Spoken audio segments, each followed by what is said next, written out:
personal question. Last year, I participated in a conference where the topic was the psychological impact, especially on students, given this modern, postmodern culture where you cannot speak about kind of sensible topics, like, for example, depression, anxiety. So because somehow it hurts the person who is listening to the topic, given their own personal experiences. Who's the audience? No, it was like a discussion between people reading like a Liberty Fund conference, where you read a given set of texts and then you discuss among people. Adults? Yes, exactly. Oh, okay. And you have And a reading group? yes, we were all supposed to read the same material and then discuss our personal opinions on the topic. And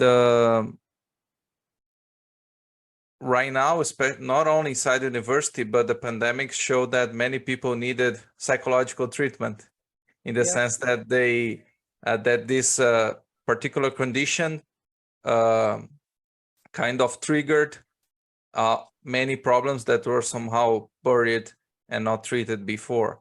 Yes. So in this sense, what do you think? It is a complicated question, but what do you think is the best practice for a person like an objectivist who has a good philosophy? Is it possible to work on a therapy without a rational philosophy, in the sense that it is important to have clear concepts and being able to express what you're feeling in objective terms for the person doing the therapy, be able to help you in the process? Sure.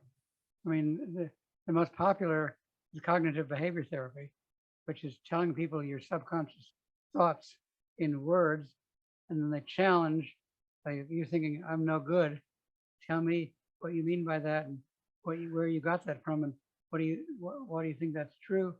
And is there any other evidence that implies you might be wrong about that? I mean, they're not objectivists by any means, but if that's helpful. Sure. Yes, exactly, because there is a growing movement inside the objective, especially people dedicated to psychology, to recommend this kind of practice, especially cognitive therapy, to address psychological problems overall. I like the field, and I think there's a lot of potential, especially inside philosophical thinkers, to explore the importance of psychology overall by applying objectivism to the discussion as well. Well, that's a little bit tricky, because objectivism doesn't have a theory of therapy. It has principles of self-esteem and understands where emotions come from. It doesn't have a theory of therapy. So a therapist who do CBT might help with having people question wrong conclusions they have about themselves and question.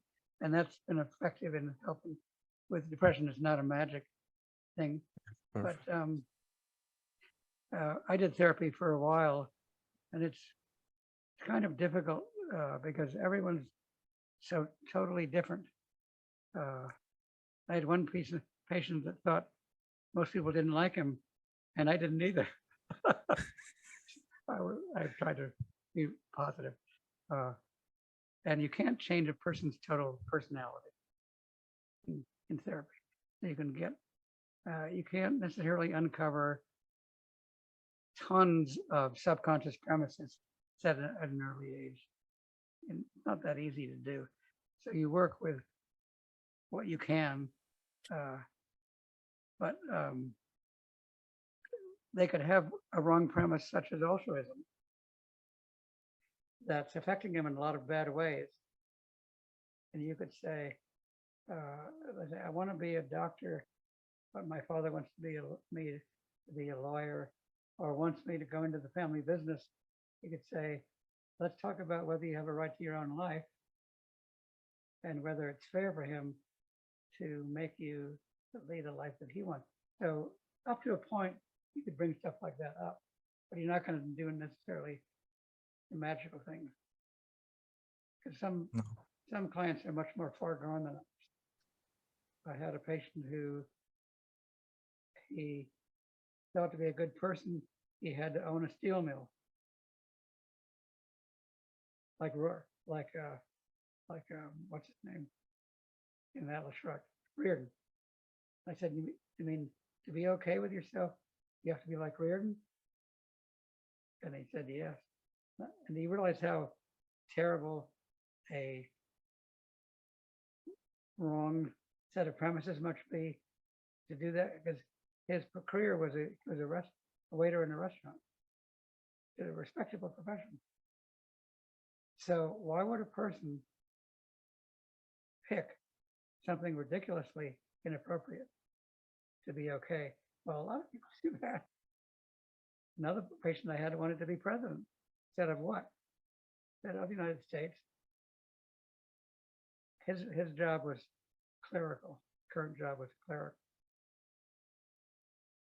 And I had another patient who said, I don't feel I can masturbate. I said, why not? He said, it means I'm no good as a lover. It means I can't find a woman. I said, masturbation is totally normal, whether you have a woman or not. Now he I could help, but he said, oh, I never thought of that. The other two, think of the many connections in the subconscious that lead them set over many years. How much could I help the guy? Only up to a point.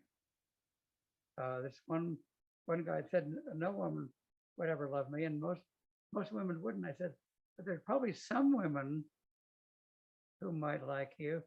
And he said, well, not if they got to know me and saw that I was no good. But he said, all women aren't super confident geniuses, you know.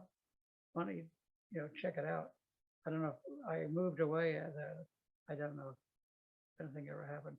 So you can do limited things, but I don't think you can change a person's entire psychology and therapy that easily. You can help them. Get rid of false premises for one thing. Perfect. Thanks. So Ed,